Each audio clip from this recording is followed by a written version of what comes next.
Video ini dipersembahkan oleh Bandung Study Club, Smart Friend, dan Khan Academy.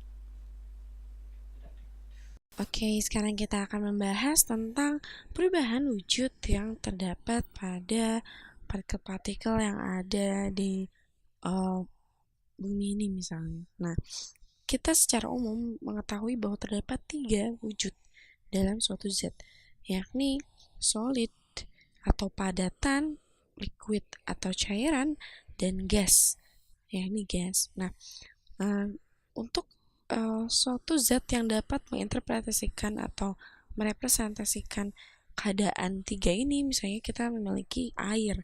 Air merupakan uh, zat yang dapat merepresentasikan keadaan atau kondisi zat tersebut. Nah, misalnya di sini bahwa kita memiliki dari solid, kita dapat tuliskan bahwa ternyata nilai atau temperatur dari zat tersebut akan lebih dingin dan dia akan menjadi gas ketika dia menjadi lebih panas. Nah, atau bisa dapat kita perkirakan bahwa ketika padatan dia berbentuk es, lalu ketika dia cairan dia menjadi sebuah air yang memang cair, cairan air seperti itu. Dan ketika menjadi gas dia akan menjadi uap, vapor or steam, uap di sini maksudnya. Nah, ini merupakan 3 wujud zat yang umum atau yang sedikit kita ketahui mungkin dari kecil sampai sekarang kita mengetahui bahwa wujud zat terdapat 3 jenis, yakni solid, liquid, dan gas atau padat, cair, dan gas. Nah, misalnya di sini kita gambarkan terdapat air, molekul air yakni ikatan antara oksigen dengan hidrogen. Dan kita tahu bahwa ketika terjadi ikatan ini akan terdapat kutub, di mana kutub yang positif atau kutub yang negatif. Kita tahu bahwa terdapat sharing elektron antara oksigen dan hidrogen, atau dapat kita sebut bahwa ikatan ini merupakan ikatan yang kovalen.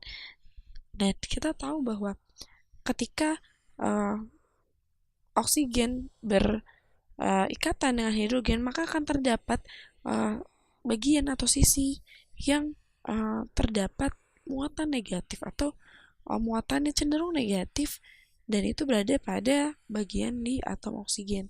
Lalu untuk hidrogen maka dia akan memenuhi muatan positif. Nah, jikalau kita memiliki uh, molekul yang memiliki energi kinetik sangat rendah, maka molekul tersebut atau positif positif sisi positif dan sisi negatif dari molekul tersebut akan saling berikatan dengan sisi positif dan sisi negatif dari molekul lainnya. Atau dapat kita lihat di sini, misalnya kita tadi memiliki satu molekul air. Nah, ketika mereka memiliki nilai energi kinetik yang rendah, maka akan adanya interaksi atau ikatan antara parsial muatan negatif dengan parsial muatan positif molekul lainnya. Nah, jadi intinya dapat kita gambarkan perumpamaannya atau ilustrasinya seperti ini, bahwa muatan negatif dari suatu molekul akan berikatan dengan muatan positif dari molekul lainnya. Nah, kita akan gambarkan di sini bahwa terdapat parsial positif, parsial negatif dalam air tersebut. Nah, ini merupakan ikatan yang kuat ketika misalnya antara uh,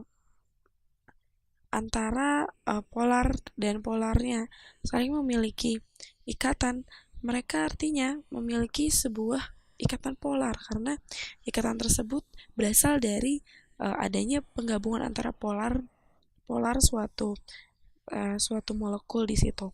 Nah, misalnya ketika kita memiliki suatu molekul atau suatu unsur yang uh, memiliki energi kinetik yang sangat rendah dan temperatur yang sangat tinggi, maka kita dapat simpulkan bahwa zat tersebut berada pada wujud padat.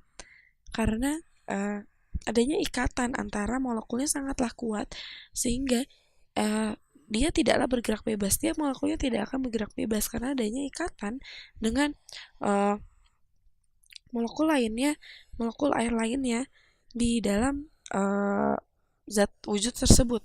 Sehingga ketika diberikan panas yang lumayan tinggi dan dia tetap memiliki energi kinetik yang rendah, artinya dia tetap memiliki ikatan yang sangat kuat antar molekulnya dan energi kinetiknya hanya berkurang sedikit, hanya bertambah sedikit. Artinya bahwa dia tetap menahan tiap molekulnya berada pada ikatan polar masing-masing molekul. Nah, ini merupakan salah satu ciri khas untuk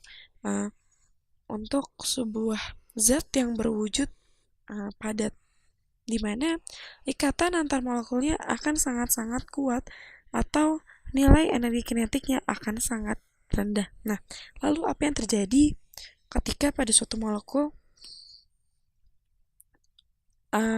memiliki energi kinetik yang lebih tinggi daripada wujud padat tadi? Artinya dia berenerginya atau molekulnya bergerak lebih cepat dibandingkan dengan molekul pada wujud padat di sini.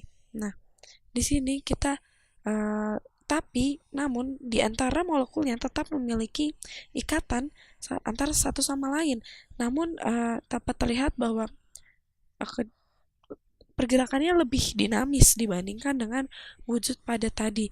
Nah, atau kita dapat lihat dari sisi energi kinetiknya sekali lagi bahwa energi kinetik yang dihasilkan lebih tinggi nilainya atau lebih bebas di sini pergerakan molekulnya, sehingga kita dapat simpulkan bahwa zat ini berada pada wujud cairan atau liquid. Nah, ini merupakan salah satu pembeda dari cairan dengan padat, di mana nilai energi kinetik yang terdapat pada cairan, wujud cairan, akan lebih besar dibanding dengan energi kinetik pada wujud padat. Nah, jikalau kita memiliki wujud gas di sini, molekul berwujud gas, maka pergerakannya akan sangat-sangat bebas atau lebih tidak bergantung antara satu molekul dengan molekul lainnya dengan energi kinetik yang begitu besar, karena molekul-molekulnya dapat bergerak sangat bebas ke segala arah, atau artinya tidak ada ikatan yang yang dapat menahan molekul tersebut untuk tetap pada jalurnya atau tetap bersama dengan pasangan molekulnya, karena ikatan yang dibentuk tidaklah kuat atau pergerakan yang dilakukan oleh tiap molekulnya sangatlah cepat dan kuat sehingga tiap molekulnya dapat bergerak secara bebas. Inilah keadaan gas, di mana pergerakan molekulnya sangatlah bebas dan energi kinetiknya akan lebih besar dan temperaturnya pun tinggi. Seperti itu. Ketika temperatur tinggi, energi kinetiknya malah akan semakin drastis meningkat karena pergerakan dari tiap molekulnya akan semakin cepat dan semakin lincah. Mungkin seperti itu ya ilustrasinya di sini. Nah, atau bisa kita bayangkan bahwa ketika dalam wujud gas, tiap molekulnya tidak saling berpegangan. Kalau misalnya kita bayangkan bahwa ikatan tersebut adalah dengan berpegangan, gas tersebut tidak saling berpegangan antar molekulnya. Nah, misalnya kita memiliki diagram fasa, yakni diagram fasa ini adalah diagram yang menentukan kapankah kita dapat melihat suatu zat tersebut berubah wujud atau wujud, maksud saya berubah wujud ketika temperatur sekian dengan konsentrasi sekian. Nah, itulah saatnya suatu zat dapat berubah wujud. Nah, inilah yang merupakan kita sebut diagram fasa. Nah, diagram fasa ini adalah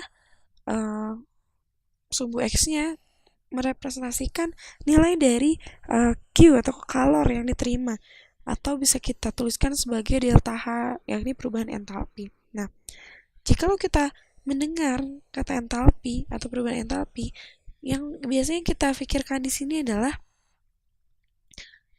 banyaknya panas yang terdapat dalam zat tersebut.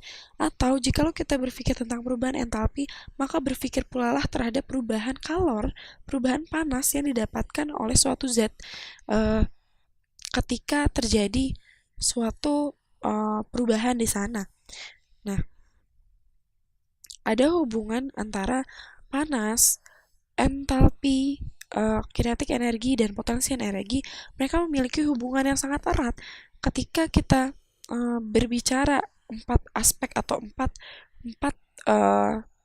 parameter ini, kita akan mendapatkan satuan yang sama, yakni Joule. Artinya bahwa keempat parameter ini memiliki hubungan yang sangat saling bergantung atau saling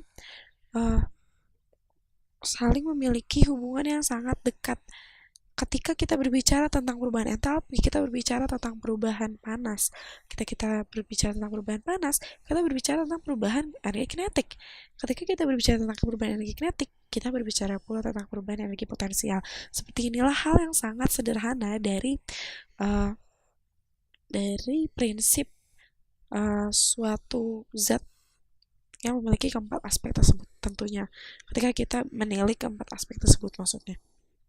Nah, diagram fasa ini adalah peninjauan dari temperatur terhadap perubahan panas. Nah, kita lihat di sini bahwa ketika kita memiliki nilai temperatur yang semakin tinggi, maka panas yang diterima akan semakin besar atau akan semakin tinggi terhadap molekulnya. Pertambahan panasnya akan semakin tinggi, sehingga energi kinetiknya akan semakin tinggi atau pergerakan dari tiap molekulnya akan semakin bebas ketika terdapat temperatur dan panas yang tinggi. Nah, maka kita tuliskan di sini bahwa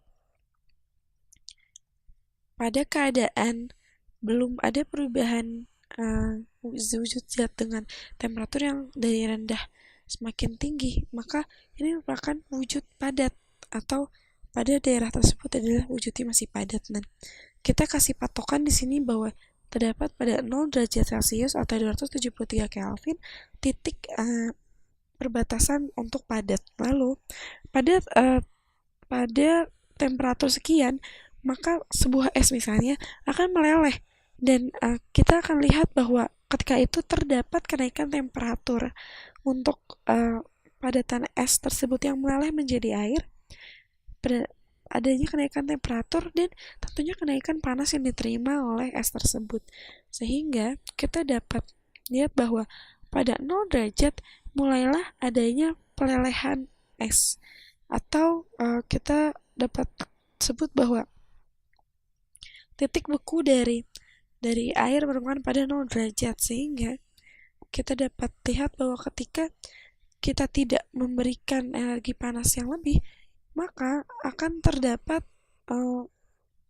atau ketika adanya perubahan wujud zat suatu es misalnya, akan ada kestabilan pada titik 0 derajat, sehingga dia akan berubah wujud di sana dan akan mencapai nantinya ketika berubah wujud akan mencapai wujud cairan, sehingga ketika es mencair itu tidak akan langsung, dia akan ada kestabilan terlebih dahulu atau kestabilan pada temperatur dan wujud yang berbeda. Nah, kita dapat gambarkan grafiknya seperti ini bahwa semakin tinggi nilai temperaturnya setelah melewati masa kestabilannya, maka misalnya pada 100 derajat Celcius atau 373 Kelvin, yang terjadi adalah ini merupakan titik uap dari air, dari wujud air, di mana dia akan berubah menjadi uap atau wujudnya tidak lagi menjadi cairan, di mana molekul-molekulnya tidak lagi berpegangan, saling bebas, benar-benar bebas dengan energi kinetik yang sangat besar. Dia akan berubah pada temperatur 100 derajat atau 373 Kelvin. Nah, lalu prinsip yang dipakai sebelum dia berubah menjadi uap secara keseluruhan, akan ada titik kestabilan di mana nilai kalornya atau panas yang dia terima akan meningkat, namun temperaturnya tetap pada 100 derajat. Nah, itulah saat di mana adanya perubahan wujud dari cairan menjadi uap. Nah, sehingga yang sangat menarik dari uh, fase atau diagram fasa ini adalah ketika titik-titik kestabilan ini terjadi, di mana ketika terdapat perubahan fasa ketika temperatur yang sama, itu merupakan salah satu konsep yang atau salah satu fenomena yang sangat menarik. Ketika 0 derajat kita menemukan es tersebut tetap dalam keadaan es, namun tiba-tiba dia berubah menjadi air pada temperatur yang sama. Ini merupakan hal yang sangat menarik. Dan kita tahu bahwa pada titik kestabilan ini tetap terdapat ikatan yang, maksud saya tetap terdapat kalor yang terserap ke dalamnya. Atau dapat kita jelaskan di sini bahwa ketika hal tersebut terjadi, sebenarnya ikatan itu merupakan proses di mana ikatan antar molekulnya akan terputus secara perlahan, sehingga kita akan mendapatkan proses menuju perubahan fasa dengan perlahan, tidak cepat langsung dari es akan langsung berubah menjadi air secara otomatis, namun adanya proses atau tahapan untuk menuju ke perubahan wujud tersebut. Nah, sehingga ini merepresentasikan bahwa ketika terjadi pelepasan ikatan, hal itu terdapat peningkatan energi kinetik dari zat tersebut. Nah, sehingga ketika mungkin kita dapat lihat di sini bahwa panas dari fusi atau panas reaksi fusi di sini atau pelepasan, kita lihat bahwa titik yang kita tinjau di sini berada pada titik 0 derajat Celcius, di mana tidak terjadi atau tidak terjadi perubahan fasa, atau biasanya kita sebut seperti ini, bahwa terdapat wujud atau fasa es di 0 derajat dan air 0 derajat. Artinya bahwa pada 0 derajat ini terdapat dua wujud yang terjadi dari solid ke cairan, sehingga kita akan menghubungkannya dengan adanya kenaikan nilai potensial energi yang didapatkan oleh zat tersebut, sehingga dia akan mendapatkan